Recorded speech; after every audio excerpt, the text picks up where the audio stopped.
This is Donna, and we are live in Nashville at the CBA Unite conference. You guys always see me hesitate because I still want to say Cincinnati. That's where we were last year, and it just rolls out of the...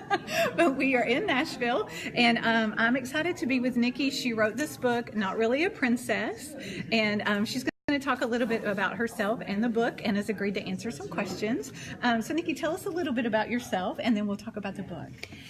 Well, I grew up on a horse ranch and was adopted, and always knew I was adopted. And through life, a lot of difficult things happened, and with my adoptive family, and my adoptive dad died when I was 13.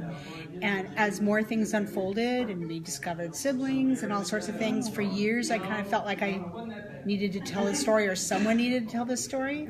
And so it just kept rolling, and more things added to it, and I just felt more and more convicted that I needed to do this. Wow. So tell us a little bit about the book.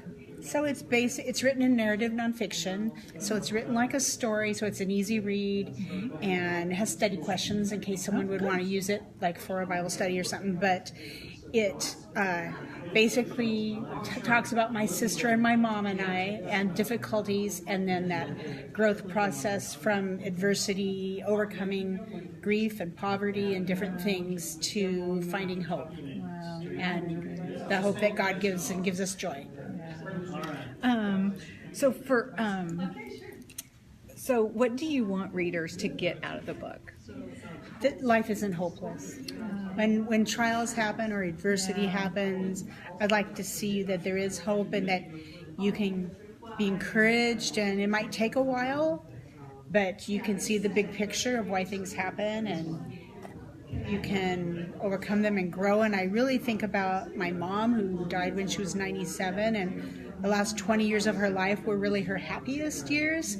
And so not to give up and think that life is over when you're 30 or something, but realize that it continues on, it gets better, and you can find that. So she was in her 70s when she started having her best years. Well, I think that I think in her 60s and 70s, it was just kind of a process of trying to put some things behind her, and then eventually, I think I came home from college, and there was a sign on the refrigerator and said, "Nobody can make me angry but myself." Wow. And I think she had to go through some dark days to really come to grips with life. Yeah, wow. I think that is encouraging, though, that, it is.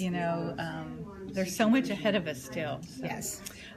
So you have, I don't know if I should say survived or accomplished, conquered a lot, since being very young until now. So what are you the most proud of personally that, you're glad you either made it through or overcame it? Well, I think it's a miracle that I actually did the book and finished that and got published. And that was just a blessing in and of itself, because I went to a writers' conference and they said it'll take you 3 years to get a publisher, and you'll have lots and lots of rejections, and that wasn't very encouraging. And then I met my publisher there, and he said, "Send me your manuscript." A couple weeks later, I sent the manuscript, and he picked up my book, and I feel like God knew that I needed that pat on the back to keep going and pursuing it. And so it's been quite a journey the past year, very speedy and quick, and amazing that I'm on this journey now and have another book coming out. I was just going to ask. Okay. And so, that's happening, and I'm speaking at things, and which I love to do. Wow. So when you're speaking, what are your topics that you're speaking on? Well, I think that overcoming adversity is I have maybe a lot of sympathy towards young widows, and because I grew up with a mom with that, and the things that happen, and obviously with people who are needy. And so I'm starting a compassion ministry called Colossians 3:12, and which will hopefully bring awareness to some of those types of things. And so those kinds of things, are important to me. And you don't know as you're going through them how they're going to impact you and the people you're going to be able to influence as a result of that. No, and that's my prayer. I actually pray for the book and everybody that buys the book. There's someone actually in Southern California, a friend of mine from college, who works for like LA County Corrections for Young Women, and she bought 150 books. A couple of her girls wanted to do book reports on it, the young women there, and so they bought those, and that's the whole purpose for the book. Yeah. Is to see it reach somebody and help someone. That's awesome. So tell us a little bit, like, do you have any, like, have you had readers, like, contact you and talk about how the book's impacted them?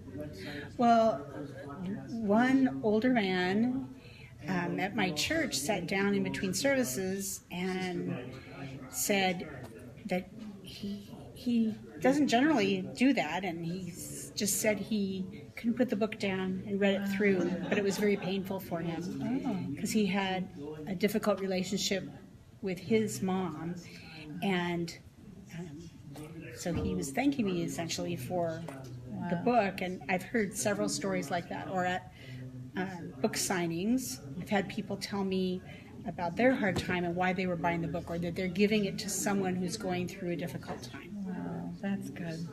Sometimes I think when you read it too, you can have a better perspective of what the other person was going through. You know? Right, exactly. Right, yeah. What is something that readers would be surprised to know about you?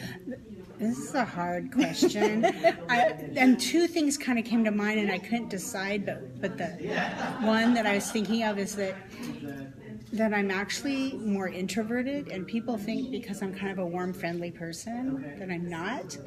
But it's easy for me to speak to a crowd of people and share God's word, and that's powerful and fun. And I've taught Bible studies for years, and that's great, but it's hard for me to walk into a baby shower. People are sitting with their friends, and I'm not sure if I'm welcome, and I have struggled with that more, and I think some people would be surprised. Yeah. Yeah, I would have too, especially like speaking, to large groups. Yeah.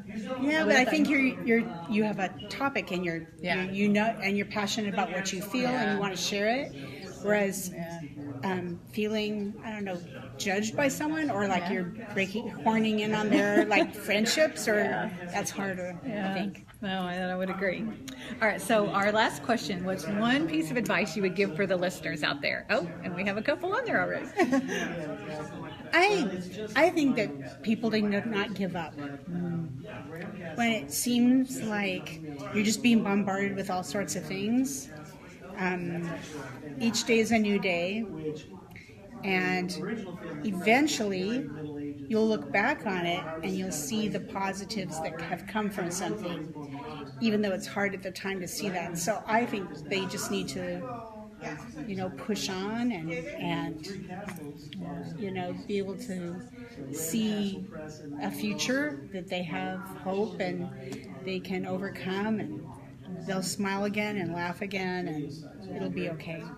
Yeah, I think. Very good. Yeah. Thank you so much. I can imagine that it's very courageous to me to share such a personal story, and and even in the next book, there'll be things. It's not about the pie that comes out next summer. It deals with hospitality, but in a different way, like with welcoming people into your home and reaching out to people who need help. That aspect of hospitality, and there'll be fun things in there too, like recipes and decor ideas, and it'll be a really pretty book that coffee table book maybe, but it's still we should meet each other's needs and help each other and reach out to our neighbor. That's great. Thank you so much for joining us. Donna. And we will also post this on our blog, and we'll give links to both the book and to her bio and her website. Thanks, guys. Thank you. I think you have a friend on there.